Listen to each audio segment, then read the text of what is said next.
Hari ini saya akan cerita mengenai beberapa pengujian yang bisa dilakukan untuk penyakit virus. Saya akan cerita mengenai kelebihan dan saya juga akan cerita mengenai kelemahannya. Pertama, kita akan bicara dulu tentang PCR, polymerase chain reaction. Kita udah bahas ini berkali-kali sejak awal.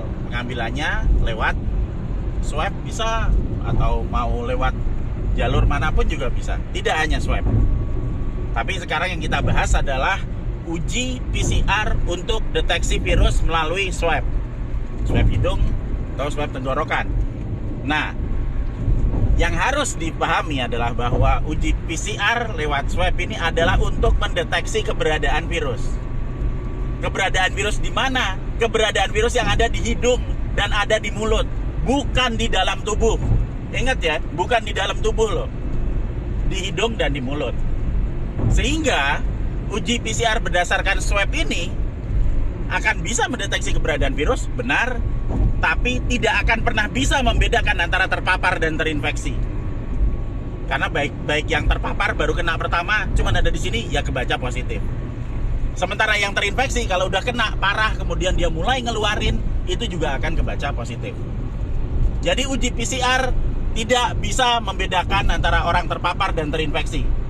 Paling gampang kita lihat kalau dia sakit kemudian positif, ya mungkin dia terinfeksi. Tapi kalau misalnya cuma terpapar doang dan nggak sakit, nggak ada gunanya uji PCR. Itu. Kemudian uji PCR ini tidak bisa membedakan virus hidup dan mati. Jadi kalau misalnya ada virus tersebar kemana-mana, kemudian kena sinar matahari, kena desinfektan, mati, jadi tinggal potongan-potongannya aja, dan kemudian kena ke tangan, mulut atau hidung gitu, karena satu dan lain hal, begitu di swab, dicek, akan kebaca positif. Dan uji PCR hanya bisa dilakukan dan juga hanya menentukan kondisi saat ini, bukan kemarin, bukan besok. Kalau saat ini kita kedeteksi, kebetulan kita kepapar nih ya, kedeteksi, oh positif, ya hari itu saja positif. Besok bisa jadi lain lagi, kemarin bisa jadi lain lagi. Jadi kalau mau melakukan diagnosa, harus dilakukan berdasarkan uji PCR saat itu dan juga uji kesehatan tubuh pada saat itu. Kita uji tes fisik total hari itu plus PCR saat itu mungkin bisa menunjukkan kondisi kita. Tapi kalau uji PCR-nya sekarang, uji badannya besok-besok, kemudian nanti dilanjut lagi swab tes, itu nggak bisa digabung. Impossible, mustahil. Harus belajar lagi mengenai cara diagnostik sebelum kita ngomong macam-macam gitu loh. Oke, itu PCR tadi ya. Dan kemudian kita ngomong yang lebih konyol lagi, uji rapid test untuk antibody yang diambil pakai darah, dipisah, diambil serumnya, dicek untuk rapid test. Rapid test tidak menunjukkan virus, tidak pernah menunjukkan virus dan tidak akan pernah bisa menunjukkan virus. Rapid test hanya menunjukkan antibody dan itu berarti kekebalan. Kalau misalnya nanti seseorang pernah terpapar kemudian dia mengeluarkan antibody, berarti dia sudah memiliki kekebalan. Dan uji rapid test ini bukan screening. Uji rapid test tidak pernah bisa berdiri sendiri. Uji rapid test hanya menunjukkan kekebalan, tidak pernah menunjukkan virus. Jadi kalau dibilang ini untuk screening supaya nanti bisa tahu virusnya, bullshit, omong kosong semuanya. Belajar lagi biar paham.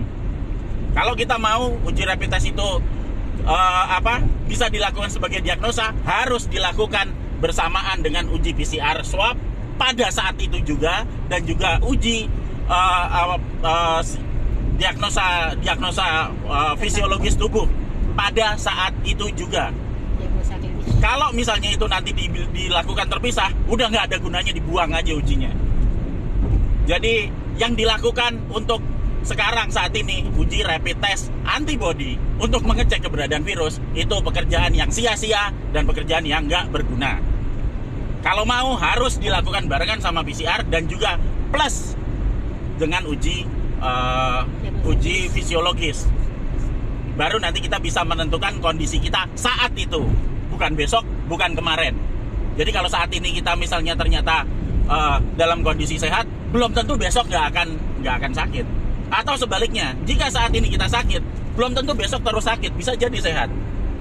Nah, pola pengambilan keputusan itu tidak bisa dilakukan hanya dengan uji rapid test antibody saja. Itu konyol. Uji PCR juga bisa dilakukan, tapi hanya berdasarkan PCR juga sama konyolnya. Kalau mau kita harus ada 3, rapid test, swab PCR, kemudian uji fisiologis tubuh pada saat itu, termasuk suhu, termasuk kondisi kesehatan. Itu baru itu bisa dilakukan untuk peneguhan diagnosa. Selain itu, lupakan saja.